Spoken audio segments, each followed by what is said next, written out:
Perkenalkan, nama saya Laura Syatang dari kelas 11 Perbankan 1. Pada kesempatan ini saya akan menjelaskan tentang sistem pemerintahan. Yuk kita mulai mempelajari dari pengertian sistem. Sistem adalah susunan atau bagian-bagian yang bekerja sama untuk mencapai satu tujuan. Contohnya sistem dalam tubuh kita, otak, lambung, usus, dan lain-lain. Jika salah satu dari mereka sedang tidak baik-baik saja atau rusak, maka tubuh kita tidak akan sehat. Nah, dalam pemerintahan juga sama. Ada sistem pemerintahan yang mengatur negara. Kedua, pengertian pemerintahan. Pemerintahan adalah organisasi yang mengatur sebuah negara supaya tujuannya tercapai. Ada dua cara memahami pemerintahan. Dalam arti sempit, pemerintahan itu hanya presiden, wakil presiden, dan menteri yang menjalankan aturan negara. Dalam arti luas, pemerintahan juga melibatkan lembaga yang membuat undang-undang atau DPR dan mengadili Mahkamah Agung. Yang ketiga adalah sistem pemerintahan presidensial. Pada sistem ini, presiden adalah kepala negara dan kepala pemerintah. Artinya, presiden memiliki kekuasaan yang besar, tapi tetap harus diwaspadai. Berikut ciri-ciri sistem presidensial. Presiden langsung dipilih oleh rakyat. Yang kedua, presiden dan DPR tidak bisa saling memecat.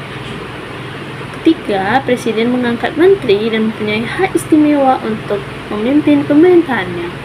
Kelebihannya, pemerintahan jadi lebih stabil karena presiden mempunyai masa jabatan yang tetap. Tetapi resiko kekuasaan yang terlalu besar ada di tangan presiden. Keempat, sistem pemerintahan parlementer. Dalam sistem parlementer ini, kekuasaan ada di tangan DPR atau parlemen. Perdana Menteri yang menjalankan pemerintahan dipilih oleh parlemen. Ciri-cirinya, Perdana Menteri dipilih oleh parlemen. Yang kedua, kepala negara atau raja atau presiden harus hanya sebagai simbol tanpa kekuasaan besar.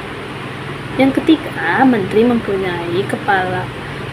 mempunyai tanggung jawab kepada parlemen hingga jika tidak terpercaya mereka bisa dijatuhkan atau dipecat. Kelebihan pemerintahan yang lebih cepat mengambil keputusan karena kerjasama eksekutif dan legislatif erat.